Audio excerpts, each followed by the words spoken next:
Her boss asked her out while looking me dead in the eye, and she said yes. I'll never forget that evening. It started like any other late workday, but the moment it ended, nothing would ever feel normal again. She had been talking about her day at work over dinner, sharing the usual stories about meetings, deadlines, and office drama. I listened quietly, happy to see her animated, happy in her own space. But I didn't realize that office drama was about to reach a whole new personal level. Her phone buzzed. She glanced at it and smiled, thinking nothing of it. Then it vibrated again. "Do you need to see this?" I asked casually. "No, it's just a message from Mr. Andrews," she replied. I nodded, turning back to my wine, thinking nothing more of it. A few minutes later, the doorbell rang. She got up to check, and my stomach sank the moment I saw who it was. Her boss, Mr. Andrews, the same man she had mentioned 100 times before. Only tonight, he wasn't in work mode. He wasn't smiling politely or shaking hands awkwardly. He looked at me, directly, deliberately, without a hint of hesitation. "Good evening," he said, his voice calm but edged with something I couldn't place.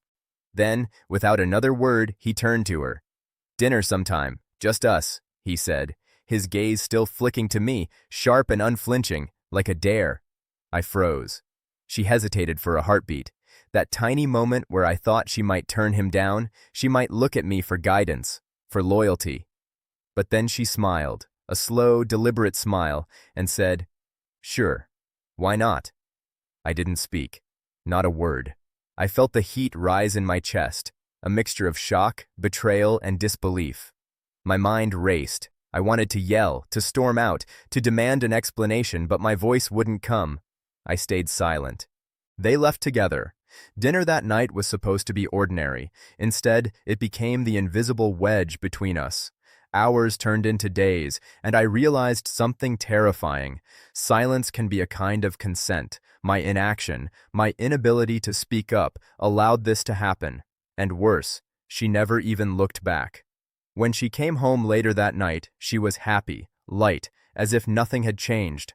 I watched her, a quiet storm building inside me, knowing the person I had trusted had stepped into someone else's world willingly, right under my eyes. I never confronted her immediately. I needed to think, to breathe, to find a sense of control again. Watching her smile about something that excluded me, I realized the depth of the fracture between us. Trust was no longer mutual. Respect had been tested and failed. Days passed. I stayed quiet, but I wasn't passive. I began to notice patterns, small details about her new behavior, subtle signs that I had ignored for too long.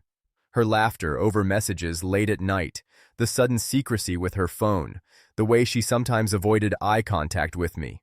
I wanted answers. I wanted honesty, but every attempt felt like hitting a wall. She was present physically, but distant emotionally. I realized then that some walls aren't meant to be broken. They are meant to show you where you truly stand. The truth was harsh. I had been part of her life, but I wasn't part of her choices anymore. She had made them clear, not with arguments, not with fights, but with a casual agreement to someone else's invitation right before my eyes. I stayed silent that night, and for many nights after.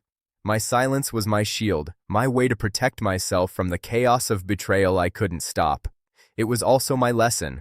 Sometimes, watching is more powerful than reacting. Sometimes, letting the truth reveal itself is stronger than trying to control it. Eventually, I stopped waiting for explanations. I stopped hoping she would come back to the person I knew. I left the house emotionally first, long before I walked out the door physically. I built distance, boundaries, and a sense of life that didn't depend on someone else's approval or choices. She continued her life, he continued his. But I learned something that night I will never forget. Love can't survive when respect and loyalty are missing. And sometimes silence isn't weakness, it's clarity. I stayed silent, and in that silence, I found myself.